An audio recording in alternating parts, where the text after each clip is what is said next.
ви хотіли додати, так? Так, перше, дуже тверезий і дуже добрий аналіз, а я до нього дам просто елементарно технічної дві речі. Перша річ.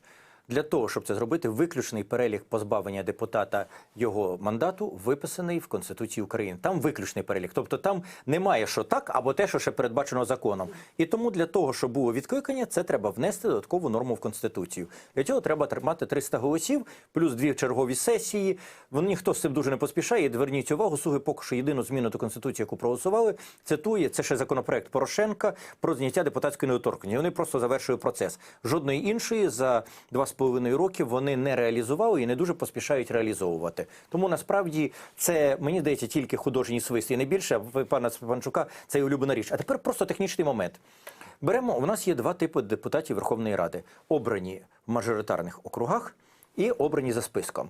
Як відкликати депутата в мажоритарному окрузі, уявити, в принципі, можна. Ми проводимо, збираємо, якась ініціативна група, збирає відповідну кількість підписів, вона достатня. Місцевий плебісцит, так? Тобто І люди навіть, невдоволені, ні, це не місцевий плебісцит. як? Єдиний спосіб – це, по суті, провести контрвибори. Їх можна виписати в законі, якщо вони будуть передбачені Конституцією. І ви ще раз, тільки там є одна кандидатура. І по ній ви за відкликання чи ви проти відкликання цього депутата. І все за результатом ви можете дійсно отримати. Тобто це якусь видимість, хоча б справедливості. А тепер давайте дивимося на обраний в загальнодержавному по списках.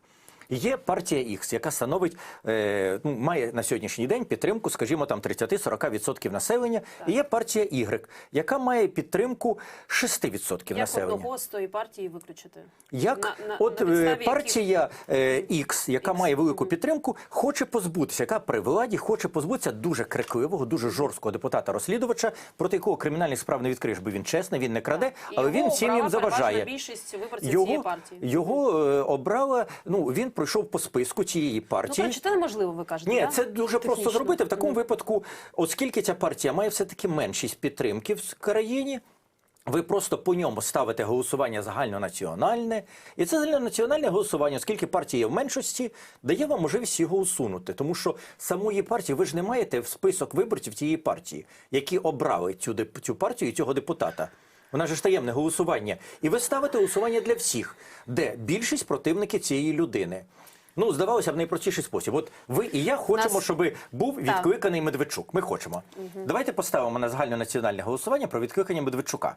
Пройде на ура, так, правда? Так, же є РНБО, навіщо ставити? Так. Але пройде на ура. А потім раптом поставлять, комусь не захочеться Порошенка, а потім комусь захочеться, от уявимо, був колись такий дуже активний депутат, який багатьом не подобався, тому що дуже багато критики було від нього, Добродомов. От уявимо, що він зараз депутат, і він у вас програму веде на вашому каналі. От він був депутатом, а хтось у владі каже, ой, як мені він не подобається, а давайте ми зараз організуємо відкликання. Його політична сила не є настільки потужною, і ми більшість голосів зберемо за його відкликання в загальнонаціональному окрузі, де будуть голосувати люди, які не були його виборцями. Тобто, насправді, це є повний абсурд, і це реалізувати, в принципі, неможливо поза мажоритарними округами. Абсолютно. Давайте зараз спробуємо прокоментувати. Я дам трішечки беку про те, що відбувається зараз в нашому полі вікні. Там брифінг МВС щодо вбивства мера Кривого Рогу Костянтина Павлова.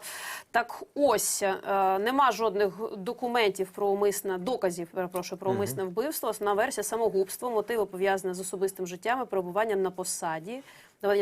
Немає жодних доказів про умисне вбивство. Це так, конкретна теза.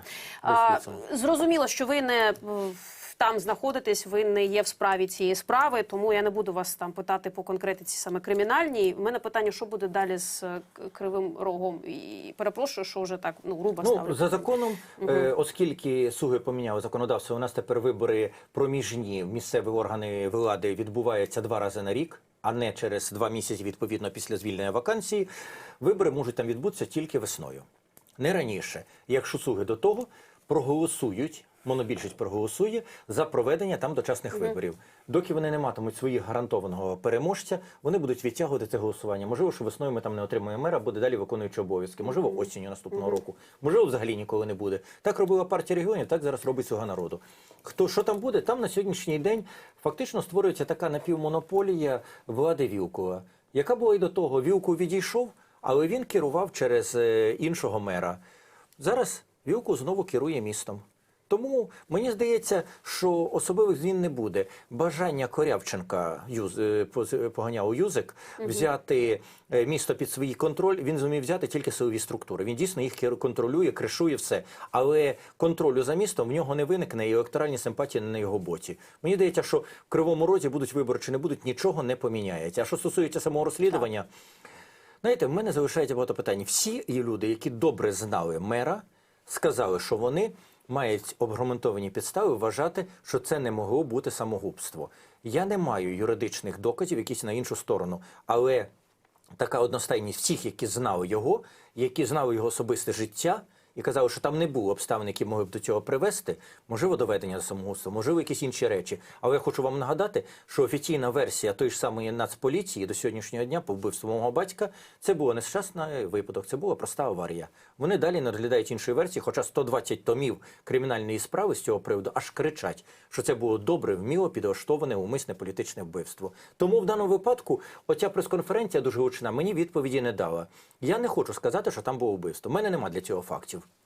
Але в принципі, від зміни зараз людини в Кривому Розі вже нічого не поміняється. Там вже спало захоплення там своїм президентом, його політичною силою. І на сьогоднішній день, якби там відбулися в тому числі і вибори, і місцеві, і вибори, які показали результат, і вибори депутатів Верховної Ради мажоритарних, там би перемогли люди Вілкова. На превеликий жаль. Почули вас. Давайте обговоримо ще одну тему.